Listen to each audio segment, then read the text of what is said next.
अस्सलाम वालेकुम, मेरा नाम डॉक्टर अवैस अनवर है और ये मॉडल पेपर है फर्स्ट ईयर बायोलॉजी का, बॉटनी का पेपर है ये। पहले इसके एमसीक्यूज डिस्कस कर लेते हैं और उसके बाद फिर बात करेंगे क्वेश्चंस जो हैं इसके अंदर ना। द पॉइंट इज़ कि एमसीक्यू डिस्कस करने का मकसद ये नहीं है कि यही एमसीक्यूज़ आएंगे। एमसीक्यूज़ डिस्कस करने का मकसद ये है कि आपको पता लग जाए कि किस तरह के कितने मुश्किल या कितने आसान एमसीक्यूज़ है वो पूछे जा रहे हैं। इन्होंने कहा था कि आपका जो पेपर होगा इस साल उसके अंदर 50% जो है वो एमसीक्यूज़ होंगे और 50% जो है वो पेपर होगा, क्वेश्चंस होंगे। तो अगर आप देखें तो 45 मार्क्स का पूरा पेपर है ये। फर्स्ट ईयर के अंदर बॉटनी मेजर होता है, 45 मार्क्स का होता है। तो 45 के आधे जो हैं वो तकरीबन 22 या 23 बनते हैं, तो 22 मार्क्स जो हैं उनके एमसीक्यूज़ हैं। अच्छा, प्रीवियसली भी 45 मार्क्स का जो पेपर होता था उसके अंदर तकरीबन 18 के करीब एमसीक्यूज़ होते थे, बट वो 18 नंबर के नहीं होते थे, वो 9 नंबर के होते थे। यानी प्रीवियसली एक एमसीक्यू जो है वो हाफ मार्क का होता था, बट यहाँ अगर आप देखें तो एक एमसीक्यू जो है आपका वो 1 मार्क है। तो जिन लोगों के एमसीक्यू से स्ट्रॉन्ग होंगे उनके लिए बहुत आसान है मार्क्स जो है वो गेन करना। ठीक है, तो देख लेते हैं भाई। क्वेश्चन नंबर 1 है हमारे पास, the term cell was first use by. तो बहुत ही स्टूपिड क्वेश्चन है, डेट्स के साथ पूछना। देखें, नाम इन्होंने 2 बार दिए हुए हैं और डेट्स अलग अलग दी हुई हैं, तो इट्स लाइक अ रट्टा क्वेश्चन। तो मुझे भी एग्जैक्टली याद नहीं है, बट आई थिंक अराउंड 1600 के अंदर था। तो है तो रॉबर्ट हुक, ये तो हमें पता है रॉबर्ट हुक है। रॉबर्ट हुक ने सेल की बात की थी और जो रॉबर्ट ब्राउन है उन्होंने न्यूक्लियस की बात की थी। बुक में देखता हूँ मैं, 63 बुक में दिया हुआ है, तो अराउंड ठीक है 65 जो है, this is the right answer. Now which of the following is the characteristic of all fungi. तो जितने भी फंगस हैं उनका कौन सा कैरेक्टर है जो होता है। तो फंजाई जो हैं ऐसे ऑर्गेनिजम्स होते हैं जो अपना खाना खुद नहीं बनाते, तो ये ऑटोट्रॉफिक तो होते ही नहीं है। बाकी कुछ फंजाई पैरासाइटिक होते हैं, कुछ फंजाई सैप्रोफाइटिक होते हैं। तो इनमें वो कौन सी टर्म है जो दोनों को इंक्लूड कर देगी, तो वो है हीटरोट्रॉफिक। हीटरोट्रॉफिक का मतलब होता है अपना खाना खुद नहीं बनाते।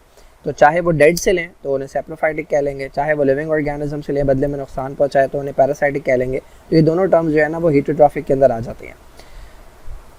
Now this type of endocytosis involves ingestion of solid material। तो सेल के अंदर जाना जो है कोई मटेरियल, बड़ा पार्टिकल जिसमें सेल की मेम्ब्रेन को फोल्ड होना पड़े, तो वो एंडोसाइटोसिस कहलाता है। अब अगर सॉलिड पार्टिकल जाएगा तो वो कहलाता है फेगोसाइटोसिस, अगर लिक्विड जाएगा तो पिनोसाइटोसिस।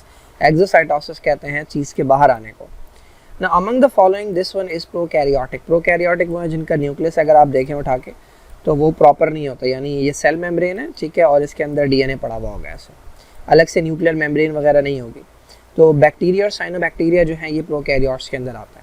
तो यूग्लिना जो है ये किंगडम प्रोटोक्टिस्टा में है, ये यूकैरियोट है। क्लेमाइडोमोनास जो है ये भी प्रोटोक्टिस्टा के अंदर है, तो ये भी हमारे पास यूकैरियोट है। अल्वा जो है ये भी एल्जी है, ये भी यूकैरियोट है। नॉस्टॉक जो है हमारे पास ये एग्जाम्पल है किसकी, साइनोबैक्टीरिया की। तो साइनोबैक्टीरिया और जो बैक्टीरिया हैं ये आते हैं प्रोकैरियोट्स के अंदर। Now new ribosomes are assembled in. तो राइबोसोम्स जो हैं उन्हें हम प्रोटीन फैक्ट्री कहते हैं, यानी वो प्रोटीन्स बनाते हैं। राइबोसोम्स को खुद कौन बनाता है, तो वो न्यूक्लियस के अंदर एक बॉडी होती है, that is called nucleolus. Golgi apparatus दूसरों की चीज़ों में छेड़छाड़ करते हैं, उन्हें मॉडिफाई करते हैं। माइटोकॉन्ड्रिया एरोबिक रेस्पिरेशन करता है, एटीपी जनरेट करता है, और एंडोप्लाज्मिक रेटिकुलम बिछा हुआ है पूरे सेल के अंदर, प्रोटीन सिंथेसिस में भी हेल्प करता है और मल्टीपल फंक्शंस परफॉर्म करता है as a smooth endoplasmic reticulum. Now which of the following is an example of liverwort. Liverwort जो है हमारे पास ब्रायोफाइट्स की एक क्लास है, यानी ये वो प्लांट्स हैं जिनके पास जाइलम और फ्लोएम नहीं होता और जिनके अंदर जो गैमेटोफाइट है वो डोमिनेंट होता है और स्पोरोफाइट जो है वो इनका रिड्यूस होता है। तो लिवरवर्ट्स की पहली बात, तो इसके अंदर जो एडिएंटम है ये ट्रैकियोफाइट की एग्जाम्पल है, ठीक है, तो ये तो है ही नहीं।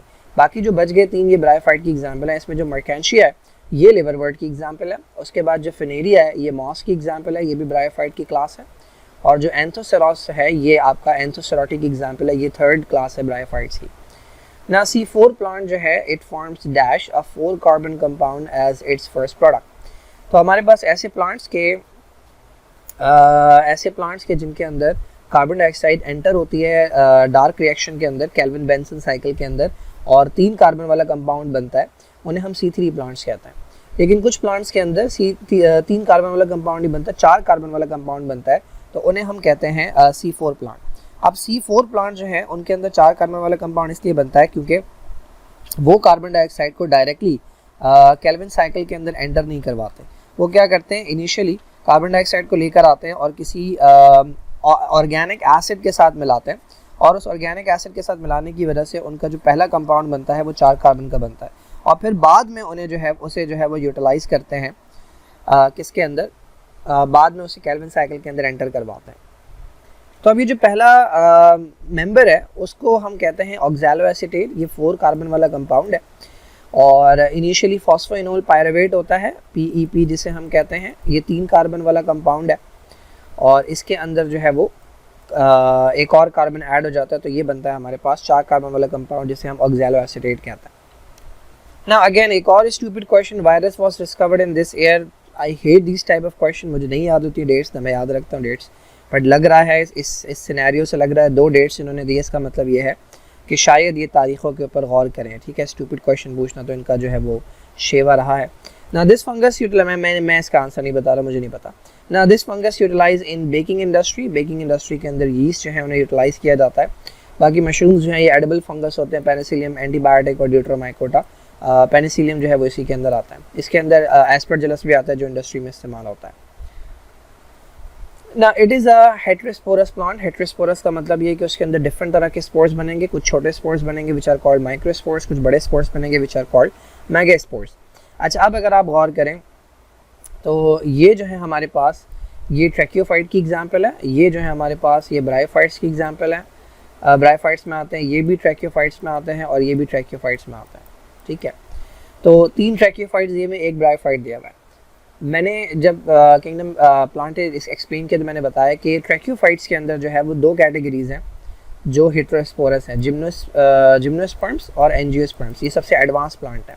और अगर आप पीछे चले जाएं तो ट्रैकियोफाइट्स के अंदर जितनी भी कैटेगरीज हैं, ये कैटेगरी और ये कैटेगरी, इनमें सिर्फ एक ग्रुप ऐसा है जो हेटेरोस्पोरस है और उसका नाम है स्लेजिनेला।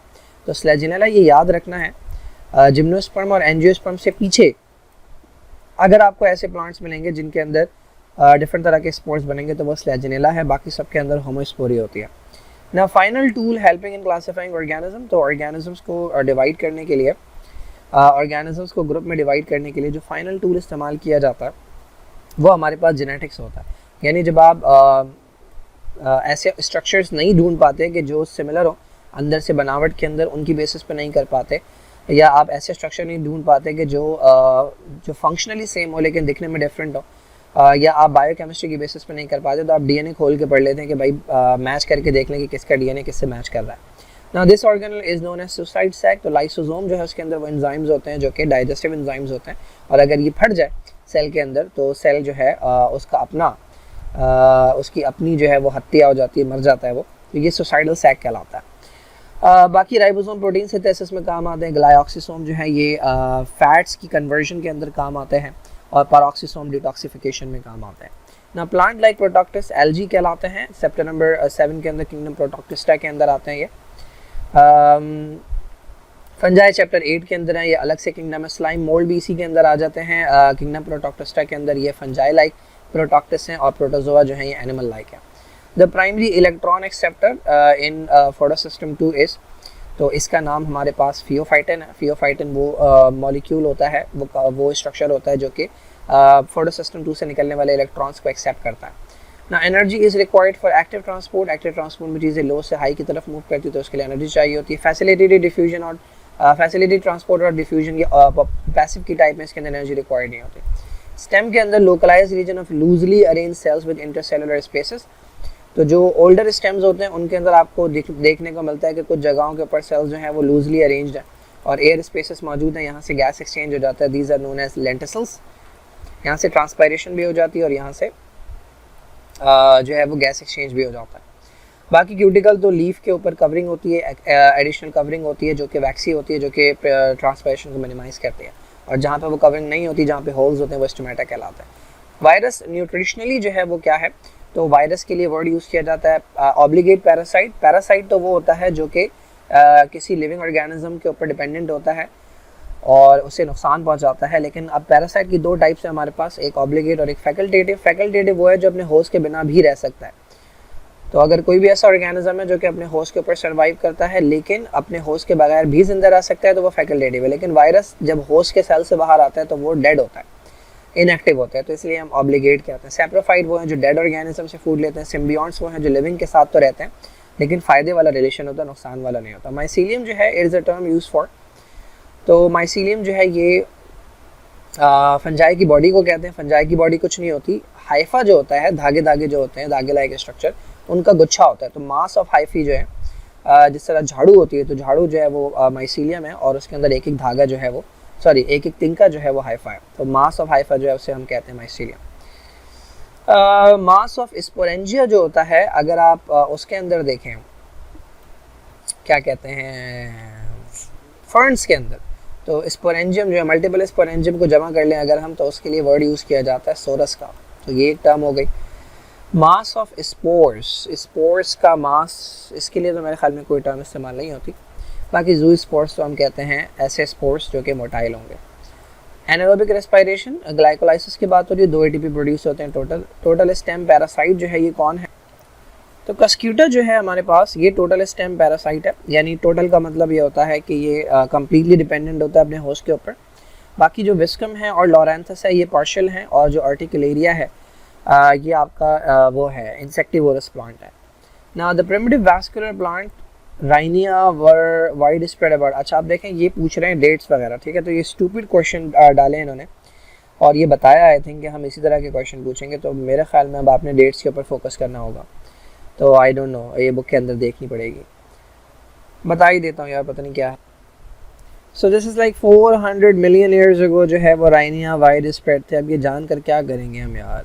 ना oxygen produce during photosynthesis comes from, तो ये वाटर से आती है, कार्बन डाइऑक्साइड और वाटर कंबाइन होते हैं तो ग्लूकोज बनता है C6H12O6। उसके अंदर जो कार्बन है वो यहीं से आया, जो ऑक्सीजन है वो भी यहीं से आया, और जो हाइड्रोजन है वो यहाँ से आया, ठीक है। तो हाइड्रोजन निकल गया तो बच गया ऑक्सीजन, ये ऑक्सीजन लिबरेट हो जाता है। So these are the MCQs from the model paper. अच्छा यही MCQs नहीं आएंगे, बताने का मकसद ये था कि किस तरह के MCQs जो हैं वो पूछे जा रहे हैं। मुश्किल नहीं है, आसान से MCQs हैं, स्ट्रेट फॉरवर्ड MCQs है, बट MCQ की प्रैक्टिस अगर आपकी अच्छी है तो ये है कि आप इजीली कितने मार्क्स उठा सकते हैं, 22 मार्क्स के करीब उठा सकते हैं। पासिंग कितना होता है मेरा ख्याल में, मुझे नहीं याद कितना मार्क्स पासिंग होता है, तो पास तो बहुत आसानी से किया जा सकता है पेपर। जो निकम्मे बच्चे भी हैं अगर MCQ की प्रैक्टिस कर लें तो बहुत आसानी से जो है वो पेपर निकाल सकते हैं।